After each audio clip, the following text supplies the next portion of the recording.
Hello learners, I am Tina Abraham. In this session, we are going to learn about Humanistic Theory by Carl Rogers. Carl Rogers was an American psychologist who proposed the Humanistic Theory, which is rather an optimistic approach to human development and nature. Abraham Maslow and Carl Rogers were the major proponents of this humanistic school of psychology. This approach was originated as a revolt against Sigmund Freud's psychoanalytical theory. It rejected the idea that all human behavior is ultimately motivated by sexual and aggressive impulses. Humanist psychologist firmly believes that every human being is good and positive in nature. When we were born, we were very good, but it is the experience that we received from this world leads us to changes in our personality. According to Rogers, for a person to grow or develop, they need an environment that provides them with genuineness, acceptance and empathy. So this genuineness, which means openness, acceptance and empathy are very essential for the development of an individual. Without these, proper relationships and healthy personalities will not develop. In 1947, Carl Rogers proposed the self-theory based on his client-centered therapy. This client-centered therapy is actually an invention of Carl Rogers in the beginning of 1940s. This client-centered therapy is also known as person-centered therapy or Rogers psychotherapy. Through this technique, the clients were actually given healthy and encouraging environment and provide various nourishments to boost their self-esteem, which means we have to improve ourselves. In order to improve it, proper care is very essential. We all have dreams, ambitions and goals in our life, right? Without these goals or dreams, we couldn't able to enjoy our life. So Carl Rogers believes that every person can achieve their goals, dreams and aspirations in their life. When or rather, if they did so, self-actualization takes place. The idea of self-actualization is one of Carl Rogers' most important contribution in the field of psychology. So what is self-actualization? In a simple sentence, we can say that self-actualization is an ongoing process of our personality development. It is the ability to achieve our potential and to reach the final stage of our personality. Self-actualization is not the end of our life's journey, rather it is a process. Carl Rogers believes that every person has a tendency to achieve this self-actualization. That means we have to fulfill our potential. It is just like a flower that will bloom to its full potential if the conditions are good enough, which means if flower gets proper sunlight, proper water and proper soil, it will bloom. Same way, every human being can fulfill their ambition, their goals, their desires if their environmental conditions are good enough. Unlike a flower, every human being is unique. So we are meant to develop in a way according to our own personality. Carl Rogers describes a person who is self-actualizing as a fully functioning person. The main determinant whether he or she becomes self-actualized is based upon their childhood experience. So Rogers calls this fully functioning person as an ideal one because it is not easy to achieve it. Being a self-actualized person is a difficult task for our personality development.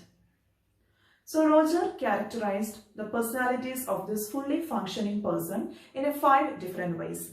Let's have a look.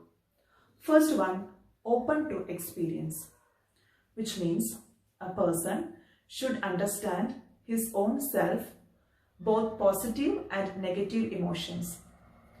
Based on a better understanding of the self, These negative emotions can easily be eliminated. Second one, existential living. Existential living means live the moment, accept the realities in our life, accept the difficulties in our life and move on. Third one, trust feeling. This trust feeling involves we should trust ourselves, we should trust our personality. It also signifies the importance of taking decisions by ourselves. Fourth one, creativity. Creativity means creative thinking and risk-taking are the features of our human personality. So it involves the ability to adjust and seek new experiences. The last one, fulfilled life. Here we should be happy and satisfied with our life, and based on new experiences, we should seek new challenges. So Carl Rogers says that a fully functioning person is well-adjusted, well-behaved and interesting to know. This fully functioning person is an ideal one, so often such people are higher achievers in society. Carl Rogers believes that every human being or every individual is to be positively regarded by others. We need to feel valued, respected and treated with love and affection. Here he made a distinction between unconditional positive regard and conditional positive regard. I will give you an example of what is unconditional positive regard and what is conditional positive regard. Then you will be more able to understand the difference between these two. So now let's move on to unconditional positive regard. Here the parents give love and support to the child regardless of his academic score. Here the parents or the society provide love and support to the child for what he or she really is. The positive regard is not withdrawn here if the child made a mistake or does something wrong. The people who are self-actualized in their life is likely to have received this unconditional positive regard from their childhood. The next one is conditional positive regard. Here the parents provide love and support to the child as long as the child maintains a good academic score. Here the child is not loved but on a condition that he or she behaves only in ways approved by the parents.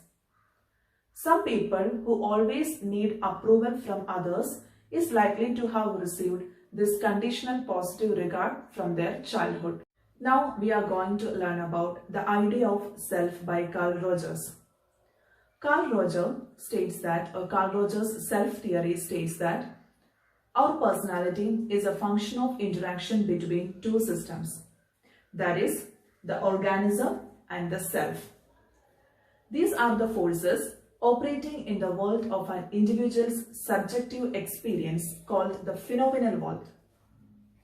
Organism represents the totality of our experience, both conscious and unconscious. The self represents the ideas, feelings and attitudes that we think about ourselves. It is the accepted conscious part of our experience. The humanistic theory suggests that our self is composed of concepts which are unique to ourselves. The self concepts have three components, that is, self-worth or self-esteem, self-image or real self, and the ideal self. So let's have a look into these three components. First one, self-worth or self-esteem. This comprises what we think about ourselves. It is developed from early childhood and formed from the interaction of child with mother and father. The self-image or the real self means what other people think about you or how we see ourselves, how we want others to see us. I'm generous, I'm sincere, I'm fat, I'm emotional, like that. How we want others to see us. That is the self-image or the real self. Next one is the ideal self. It is the idealized image that have developed over time. What our parents taught us, what we admire in others, or what our society promotes. Carl Rogers focused on the idea that there should be a consistency between our self-image and our ideal self. Let's imagine Rohan is a police officer. He knows how an ideal police officer should behave. He must be sincere, he must be dedicated, a guardian of law and order, always stand for the people who need justice, etc. This is what his parents taught him, or the society taught him, the idealized image of a police officer. But when Rohan became a police officer, he couldn't able to act like an ideal police officer. Work pressure is there, demands of higher officials is there, sometimes political interventions are also there. So there is a separation between Rohan's self-image and his ideal self. The larger the separation, the worse he is going to feel about himself. So here, Carl Rogers says that we experience congruence when our self-image and our ideal self are similar. Higher congruence leads to a great sense of self-esteem or self-worth, which leads to healthy and productive life. When there is a large gap between our self-image and our ideal self, we experience a state what Rogers called incongruence, which leads to maladjustment, anxiety, depression, etc. Humanistic psychology believes that for a person to self-actualize, he must be in a state of congruence. This means self-actualization occurs when a person's real self is congruent with the ideal self. Let's look into this picture. Here, you can identify the stages of incongruence and congruence. In the first image, the self-image and the ideal self is getting separated, or there is a little overlapping between the self-image and the ideal self. This is a state of incongruence.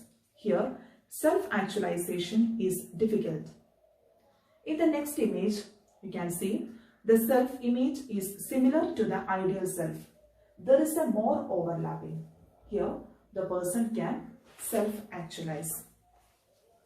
For Rogers, a normal personality development depends upon the congruence among different components of our personality, which includes our organism, self-worth, self-image, ideal self, and the external realities.